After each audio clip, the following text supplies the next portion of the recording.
Ambani news ಟಿವಿಗೆ ಸ್ವಾಗತ. ಪ್ರತಿದಿನ ನ್ಯೂಸ್ ಅಪ್ಡೇಟ್ಗಾಗಿ ಸಬ್ಸ್ಕ್ರೈಬ್ ಮಾಡಿ. ಅಂಬಾನಿ ನ್ಯೂಸ್ ಟಿವಿ ವಿಶೇಷ ವರದಿ. ಬೆಂಗಳೂರಿನಲ್ಲಿ 24 ಕೋಟಿ ರೂಪಾಯಿ ಡಿಜಿಟಲ್ ಅರೆಸ್ಟ್ ವಂಚನೆ ಬಯಲು. ಇಂದಿನ ದಿನಗಳಲ್ಲಿ ಸೈಬರ್ ವಂಚಕರ ಜಾಲ ದಿನದಿಂದ ದಿನಕ್ಕೆ ವಿಸ್ತಾರವಾಗುತ್ತಿದೆ.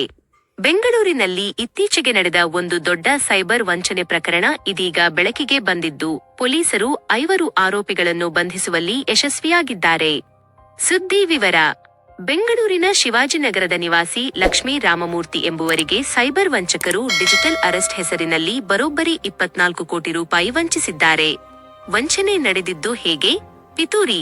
ವಂಚಕರು ಜನವರಿ ತಿಂಗಳಿನಿಂದ ಮೇ ತಿಂಗಳವರೆಗೆ ಲಕ್ಷ್ಮೀ ರಾಮಮೂರ್ತಿಯವರನ್ನು ಮನಿ ಲ್ಯಾಂಡರಿಂಗ್, ಹಣ ಅಕ್ರಮ ವರ್ಗಾವಣೆ ಪ್ರಕರಣದಲ್ಲಿ ಸಿಲುಕಿಕೊಂಡಿದ್ದೀರಿ ಎಂದು ನಂಬಿಸಿದ್ದಾರೆ. ಬೆದರಿಕೆ, ಡಿಜಿಟಲ್ ಅರೆಸ್ಟ್ ಮಾಡುವುದಾಗಿ ಭಯ ಹುಟ್ಟಿಸಿ, ತನಿಖೆಯ ನೆಪದಲ್ಲಿ ಅವರ ಆಸ್ತಿಯನ್ನು ಮಾರಾಟ ಮಾಡಿಸಿ ಆ ಹಣವನ್ನು ತಮಗೆ ವರ್ಗಾಯಿಸಿಕೊಳ್ಳುವಂತೆ ಮಾಡಿದ್ದಾರೆ. ಹಣದ ಆಸೆ. ವಂಚಕರು ಲಕ್ಷ್ಮೀ ರಾಮಮೂರ್ತಿಯವರಿಗೆ ಪದೇ ಪದೇ ಹಣ ನೀಡುವಂತೆ ಒತ್ತಾಯಿಸಿದ್ದಾರೆ.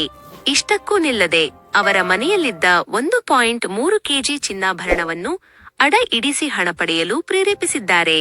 ಬ್ಯಾಂಕ್ ಮ್ಯಾನೇಜರ್ ಸಮಯ ಪ್ರಜ್ಞೆ.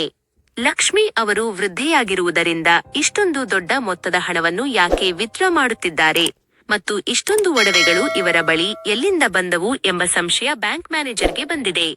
ಈ ಅನುಮಾನವೇ ಪ್ರಕರಣದ ತಿರುವು ಪಡೆಯಲು ಕಾರಣವಾಯಿತು. ತಕ್ಷಣವೇ ಬ್ಯಾಂಕ್ ಮ್ಯಾನೇಜರ್ ಈ ಬಗ್ಗೆ ಪೊಲೀಸರಿಗೆ ಮಾಹಿತಿ ನೀಡಿದ್ದಾರೆ. ಪೊಲೀಸ್ ಕಾರ್ಯಾಚರಣೆ.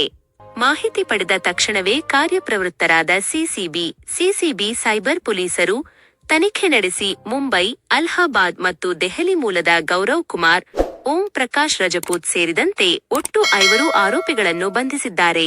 ಪ್ರಮುಖ ಅಂಶಗಳು.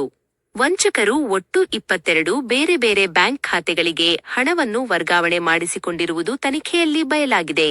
ಪೊಲೀಸರು ಪ್ರಸ್ತುತ 60 ಲಕ್ಷ ರೂಪಾಯಿ ಇರುವ ಒಂದು ಬ್ಯಾಂಕ್ ಖಾತೆಯನ್ನು ಸೀಸ್ ಮಾಡಿದ್ದಾರೆ. ಈ ಪ್ರಕರಣದ ಕುರಿತು ಸಿಸಿಬಿ ಸೈಬರ್ ಪೊಲೀಸರು ಹೆಚ್ಚಿನ ತನಿಖೆಯನ್ನು ನಡೆಸುತ್ತಿದ್ದಾರೆ. ಸಾರ್ವಜನಿಕರೇ ಎಚ್ಚರ.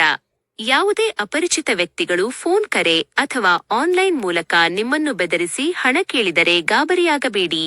ತಕ್ಷಣವೇ ಹತ್ತಿರದ ಸೈಬರ್ ಕ್ರೈಂ ಪೊಲೀಸ್ ಠಾಣೆಗೆ ಅಥವಾ 1930 ಸಂಖ್ಯೆಗೆ ಕರೆ ಮಾಡಿ ದೂರು ನೀಡಿ. ಜಾಗರೂಕರಾಗಿರಿ, ಸುರಕ್ಷಿತವಾಗಿರಿ. ನೋಡುತ್ತಿರಿ ಅಂಬಾನಿ ನ್ಯೂಸ್ ಟಿವಿ.